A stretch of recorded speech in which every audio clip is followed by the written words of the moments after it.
And so our topic tonight is going to be when a loved one struggles with their mental health, but it's really about what do we do when a loved one struggles with their mental health. And this is a favorite topic of mine because it is really isolating and very difficult and upsetting and disconcerting. And I have lived through it, still live through it, honestly, because as you all know, mental health issues come and go and fluctuate. And when we love people who have them, and probably all of us in the world honestly love people who have mental health issues, we probably all have mental health issues if we're going to lay that out. It's just so isolating and confusing and bewildering. And as I went through it, I could not find the support that I needed. And in fact, I think it's a huge gaping hole in our, whether you want to call it our medical care system or our society. And it's something that I would personally like to find a way to address. And the help that I got for it, I got through coaching. And it's actually how I came into coaching is when my own husband was suffering with very severe depression. And I really wasn't sure what else to do. I was a full-time doctor with 2 big leadership roles and 3 teenagers. And that was kind of the last straw for me. And I looked and looked and looked for support and couldn't find support for me.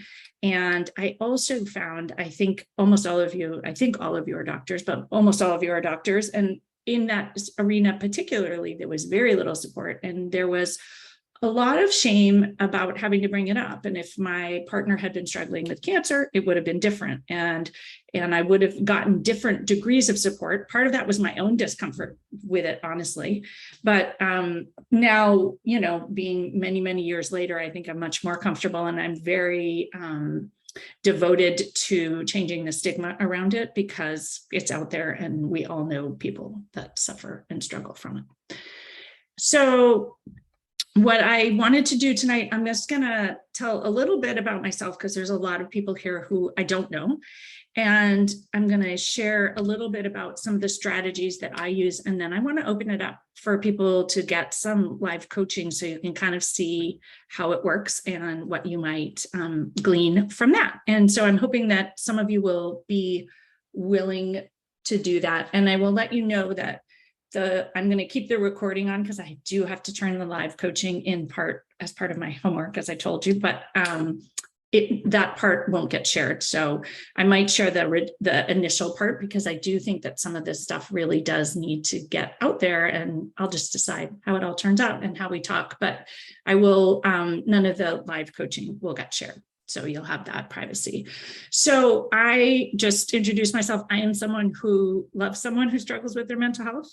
My husband has depression. He also has anxiety. He has ADD, and he doesn't have an official diagnosis of Asperger's, but he says that he has it. And I say that he has it. And there's really, where no one's arguing about it. It's just that he's in his 50s and I'm in my 50s. And when we were kids, people didn't diagnose it. And so it was actually me as a pediatrician who after we'd been married for over 20 years, I was like, I had this thought. And when I told him what it was, he was like immediately, oh yes, that's definitely me. And so that has played into my experience with some of these mental health struggles as well. And I am someone who had that same isolation that many of you are having, probably the same frustration and the same sadness and all the emotions and very little support. And I am also a pediatrician and a certified coach, and I'm in master coach training now. I am also a yoga teacher, so I bring a lot of mindfulness into this. And I will tell you that I got into both coaching and mindfulness, honestly, at the same time. I had dabbled in yoga and I had been to yoga, but I didn't really understand yoga. And when I got to this crisis point where my husband was quite sick and I was trying to manage all these things, I did 2 things. One was hire a coach who was not a physician coach because there really weren't any at the time. This was quite a while ago. And I also went back to yoga, and I literally just started with 1 breath, and I just kept breathing and I kept going, and I got an unlimited pass to my local yoga studio with this woman who was just the kindest, most loving, nurturing person who didn't make yoga hard. It was really about being mindful in being in your body and learning to just take a deep breath, which I think I hadn't taken in several years. And so ultimately I became a coach and I became a yoga teacher because I thought the integration of those 2 tools really changed everything for me. And so when I offer coaching, I bring both together. So what I want to offer tonight in terms of tools is that this journey, loving someone who struggles with their mental health, is 100% hard. And it would be using coaching against yourself to say like, oh, just make it easy and just decide it's all fine. And so I don't advocate that. I think it's very hard and you have to own that it's hard. You can accept but not like it. You can accept but hate it. You can accept to be angry, all of those things. But telling yourself to radically accept it, I don't think is reasonable, and it creates more discomfort for me. I also think that it's harder for particularly women who are high achievers and fixers and doctors, because our thought patterns get in the way. We tend to catastrophize. We try to fix everything. We try to control and manage things. We don't like uncertainty. We like to understand everything. And so a lot of the thought patterns that I talk about as challenges for doctors come into like really big play here. And so my neighbors have 2 little boys who like to come out and scream always when I'm doing coaching sessions. So they're out there doing what they do. And they always get released in some random moment. And this is the random moment. They've been let into the backyard. So we also have tremendously high expectations of ourselves and of others. And so when things go wrong in our mind, which I think when someone you love is struggling with their mental health, things have gone wrong, we go into our mode where our expectations are not being met. This isn't the way it's supposed to be. And we tend to resist rather than accept. And we just get into a snarl. And I say that with love because that's what I did until I learned some of these tools. And to be totally honest, I still sometimes get into a snarl. And I still wish that it wasn't the case. And I still resist when things come up that I don't think they should. So, and then we bring that catastrophizing mind, which just adds into it. And so when I think about these tools, I think about making it easier on ourselves and having it cost us less, making it less expensive. And what I mean by expensive, well, it's probably also money expensive in terms of buffering and shopping and doing all the things that we do to make ourselves feel better. But what I really mean is emotionally expensive. And so I think that's really what coaching offers, because it doesn't change the underlying problem. It just changes how you respond to it and how you experience it. And so when we change how we are experiencing it, we change how we show up for the other person. That's how the coaching model essentially works. And when we change, our energy changes and the space is created for everyone. And that's where your partner will change, not in the fixing and the managing and the controlling and the, if I walk on the eggshells just right, they'll turn out in a different way. But when we show up differently, they have space to show up differently. And you can see what they're able to do. One thought that I use a lot in coaching around this is maybe that's the best that they can do, because I think we often take it personally and it's often the best that they've got, or it's often all that's possible in that moment. And I think that our high achieving women doctor brains, or whatever your background happens to be, you get into like, no, they can do better. And it's because they don't care. And it's all about me. And realizing that it's likely not, this really may be what they have got to share for us. So it's a little bit more complicated in loving relationships, because we're taught in society that how someone treats you is about you. And any of you who've read The Boy, the Mole, the Fox, and the Horse, it's like, it's not a measure of how valuable you are, the way you are treated. And that's especially true when it comes from someone who has a mental health issue. This doesn't mean you should let yourself be abused or, any of those things. But I think to realize that it's very often not about you. And so when you think that, and you think it's something that's going on in their brain, I actually really like to kind of separate it from them as a human. And it's an issue. If you think about like cancer cells overgrowing, there's something that's just out of whack or out of balance. And it's not necessarily their being that's the problem, especially if you love them. I think that makes it easier. So when we can separate out that their behavior and their mental health is not about us, it's about something else, I think it makes it much, much easier. And mindfulness helps you do that. The other things that were really helpful for me were to own my own thought patterns. And these are sort of high achieving women doctor thought patterns that are very common. So we don't like uncertainty. We don't like discomfort. And we think our job is to fix everything. We want to understand. And I'm kind of repeating these things, but I think it's really important because we bring that to the situation. And so we come in trying to do all those things. we also are generally very bad at accepting and allowing or accepting anything, really.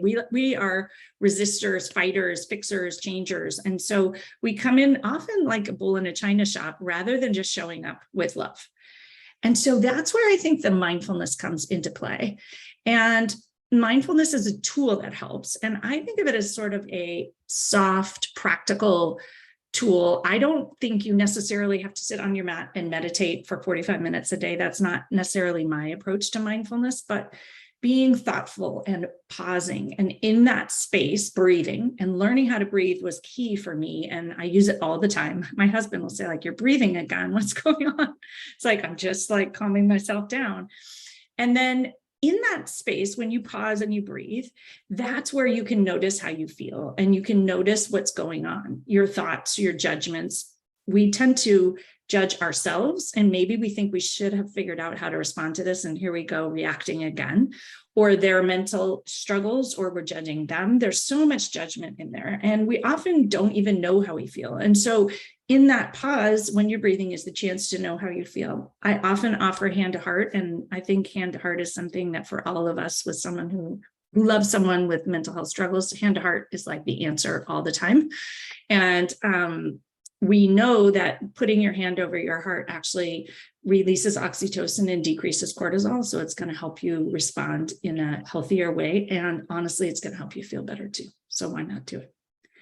So in that space is, we always say, there's the Viktor Frankl quote, the space between stimulus and response is where your power and control lie. And that's where the coaching comes in. And so when you've relaxed and when you've up-leveled your parasympathetic nervous system and you're not reacting, you're responding rather than reacting, that's where you can bring some of the coaching tools in. And that's what I offer when we love someone who is struggling with their mental health, that we can choose intentionally how we want to show up for it, how we want to act, how we want to think, and how we want to feel. We're going to have these initial reactions. And you'll see as we start coaching, I tend to put those in the circumstance fact line. They just happen. And it's okay if they happen, and then we get to decide what to do with them. So we don't have to be these amazing people who never get angry and never get sad and never get frustrated. That's not realistic in my mind. It's really what we do once we're already there. So the first thought that I find most helpful in that pause is to remind myself that, like, what's happening is not about me. And even with someone you love, it's really hard to think that. And so I will often say, I'm learning to believe it's not about me, or it's possible it's not about me, or it's probably not about me, adding something there, because you have to really believe it for it to work. And so I think that's really helpful as well. And then tapping into mindfulness once again, the non-striving. So we strive to fix, all of us. And so going into that component is one of the tenets, John Kabat-Zinn's tenets of mindfulness, which is non-striving. So stepping out of our fix it, solve it, and actually sort of just be present. And I talk a lot about pause and be present. And I think that's just an incredibly peaceful, spacious approach. And when we approach it that way, things often settle down a bit. The other thing to bring to it is compassion, and self-compassion and compassion for the other person. So I think that many of you have heard me talk before, and I talk about what would love do, which is very helpful here. But I also think what would compassion do can be very helpful. And that is compassion for you first and love for you first, not for the other person. All of us are givers and caretakers. And so we're loving the other people and we're taking care of everyone else. But if we don't give that gift to ourselves first, that's where we get into trouble. And so I often will ask myself, like, what would compassion do? And, you know, I'm not an advocate of willpower in coaching, but sometimes in these moments, you actually have to be an advocate of willpower. And it's like, what would compassion do? I'm just going to think that till I can figure something out. Or what would peace do? Which is something that you want and your partner or your loved one who's struggling wants. And what would compassion do? And my thought is you pick the flavor that feels good to you. And in different moments, different ones work. And I'm going to give you sort of a list along the way of different ways to approach that I think would be really helpful. Curiosity is another one of the mindfulness tenets, and I sort of throw it into mindful coaching. So using it as a question, how interesting is the question, how interesting this is happening again. It allows me to just step out of that emotion and pause and figure out in the how interesting moment, how do I want to show up? And then focusing on what's in your control is the big one. So we want to control all the things that are out of our control. And other adults who are struggling with their mental health are generally not in our control. And so for me, just saying, okay, what's in my control here? It's usually what you do, what you say, and how you feel and think about it, which is what I mentioned earlier. So thinking about, well, what's in my control? We often think nothing, and I will tell you something's always in your control. So just keep asking until you think of something that's in your control, because you feel better when you can focus on something that's in your control. And that will tell you, maybe what's in your control is to walk out. Maybe what's in your control is to go to bed. Maybe what's in your control is to call someone or do something. And so thinking about taking exceptional care of yourself is in your control. And that is actually one of the things I'm a huge advocate for. And what I found was that when I took care of myself, i.e., going to yoga, getting my own coach, and taking time for me instead of fixing and controlling everybody in what was a very out of control situation, everything changed. And so we often think that that's selfish, and yet it very likely will be a solution for all of you. And so rather than thinking, catastrophizing, what's going to happen if I don't act, just focus on what's in your control and what you can do. Obviously, you want to keep yourself safe. I will throw that in, and I'm not sort of talking about a situation where it's not safe, but really thinking, how can I nourish myself fully? And when I think about nourishment, it's not just food. It's maybe clean sheets. It's a walk on the beach. It's breath is nourishment. Delicious food is good. Nature is good. Asking yourself like what you need or what feels good can be an amazing question. What would feel good? And that can flip you into a different space.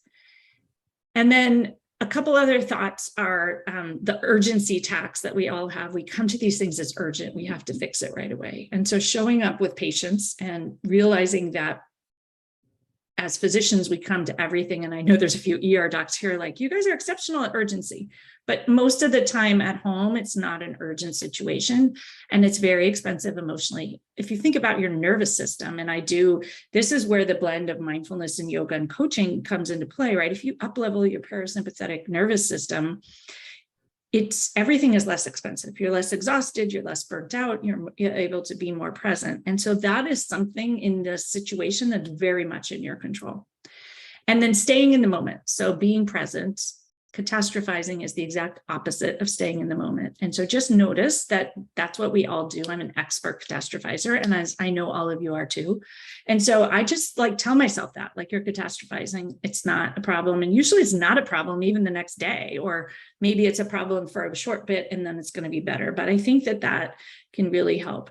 And then the last thing I want to bring up, and some people really don't like this, but I'm going to bring it up anyway, because I think it really changes things, is to stay out of victimhood. And so for those of us who went through medical training and residency, we were taught to be victims. We're victims of the schedule and of a broken medical system and all of these other things. But deciding that you are not a victim is very helpful. You may be a victim, but why sit there and feel that? Notice all the ways in which you're not. Notice all the ways in which you have agency. And notice all the ways in which you're making yourself a victim. Because when you're a victim, that person you love is a villain, and that's very likely not the relationship you want and not where you want to go with this. And so I think when I call myself out on that, and honestly, I still do it, it kind of feels good. You want to be a victim sometimes, but realize that it costs you a lot and it doesn't feel good. So I encourage you to think about that.